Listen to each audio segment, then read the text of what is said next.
Welcome back. Your midnight movie this week is the sequel to 1990 The Bronx Warriors, Escape the Bronx, or Escape from the Bronx, depending on what version you're watching. Escape the Bronx, again, like the last film, is an Italian exploitation film. The Italians were really good at jumping on trends and making films in the vein of really popular Hollywood films in the 70s and 80s. And every once in a while, they would produce a real gem. And two of my favorite films from the exploitation era of the early 80s by Italian filmmakers is 1990 The Bronx Warriors and today's film, which is Escape the Bronx or Escape from the Bronx, which is its sequel. And I think it might be superior to the first one. This film was made fun of on Mystery Science Theater 3000 back in the 90s.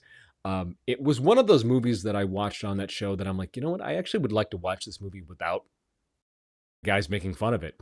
And years later, I would come across just a clean copy. And this is just another really fun movie, just another gem of Italian exploitation films, of Italian filmmakers making what they think an American apocalyptic movie might be. Again, this movie's kind of a mix of The Warriors and with a little bit of Mad Max mixed in.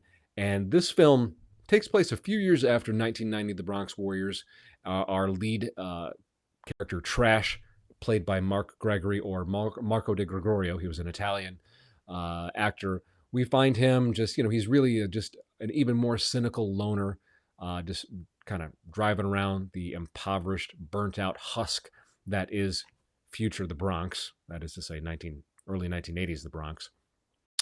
And the General Construction Corporation, led by President Clark, is still on its march to completely decimate what's left of the Bronx and develop, ultra luxury housing for the ultra rich.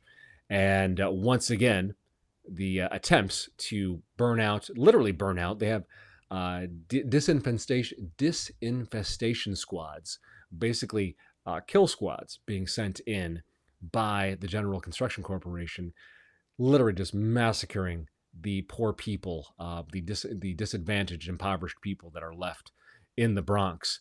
And once again, Trash has to answer the call and go after these pricks. And it's a lot of fun. You have, again, Marco de Gregorio's back as Trash, and he's going up against, this time, Henry Silva, who was sort of a mainstay supporting actor of a lot of film in the 60s, 70s, through the 80s. If you're familiar with any of that stuff, you see this guy, it's like, oh, yeah, I know him. He's one of those guys that you recognize, but you don't always know his name.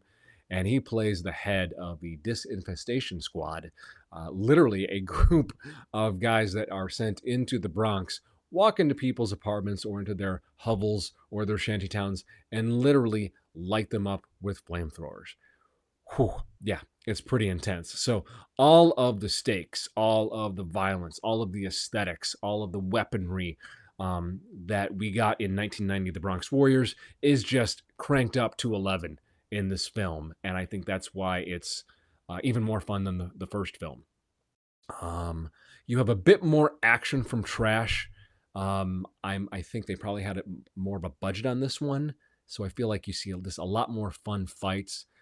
There's more stakes for Trash in this film.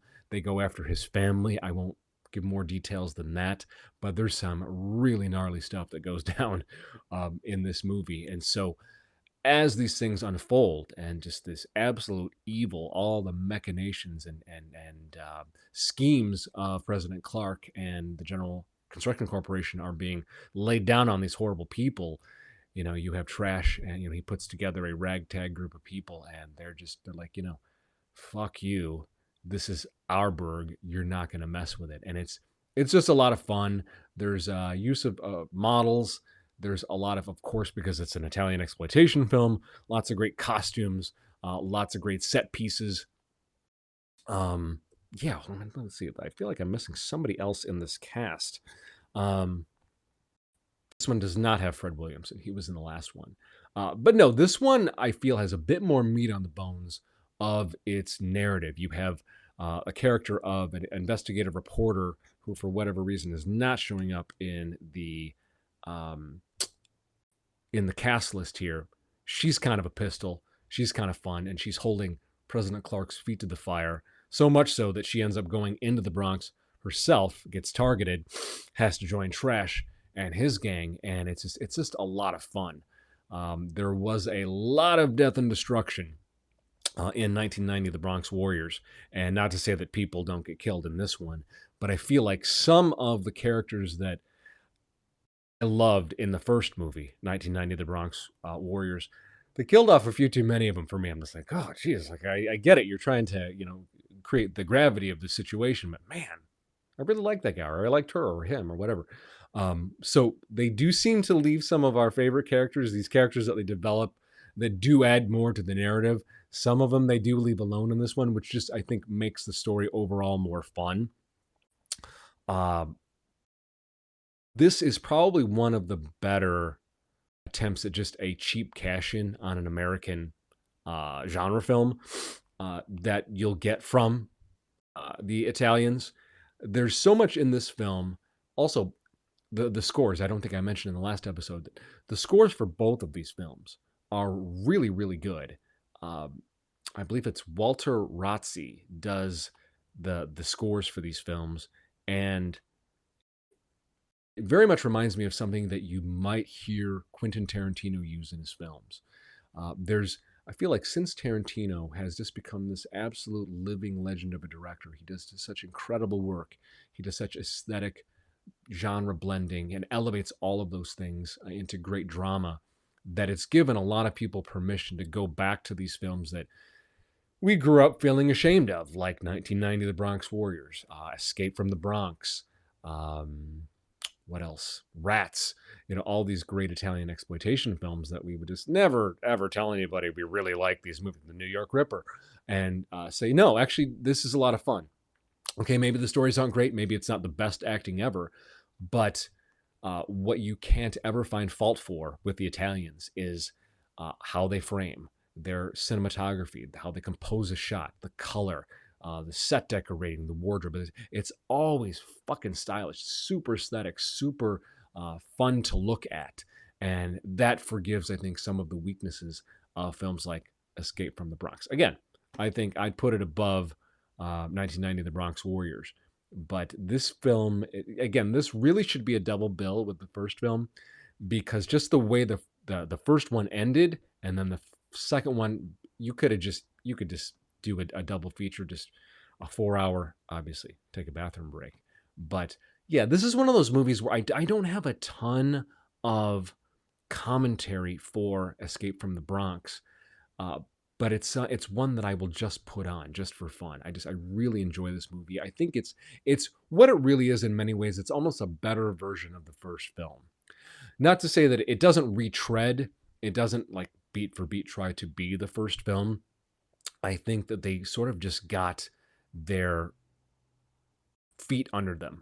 And, maybe if they'd had the chance, had the time, and this wasn't all just a cash grab probably for this Italian studio, they maybe could have taken time and just taken both films and maybe edited them together into one sort of super post-apocalyptic, future New York epic. It's a lot of fun. The cast, I think, is even stronger than the last one. You do have actors like Henry Silva, an American actor in here. Mark Gregory, he never lets up. You believe he is this guy. You believe he's this guy who, has literally, lived in this sort of bombed out city. You believe that he's hell and back. And so when he's called to, there's no action that he takes. It's like, okay, yeah, I don't believe it. Everything is believable. It's a fun watch. And yeah, right now, I don't know if this is streaming anywhere. It might be, oh no, it's also on Pluto, just like 1990 The Bronx Warriors, which makes perfect sense because you would want to have both films. I also think both films, 1990 The Bronx Warriors and Escape from the Bronx, I'm almost certain somebody uploaded the 4K Blu-rays from a few years ago up to YouTube. So that's actually where I watched 1990 The Bronx Warriors. I just watched the whole thing on YouTube with no ads. But if you don't mind ads, you can watch both 1990 The Bronx Warriors, and its absolutely kick-ass, really fun sequel, Escape from the Bronx, both on Pluto TV. It's again, it's a solid sort of, I would say, cult, off the beaten path streamer. The search functionality of it is not nearly as good as Tubi or others.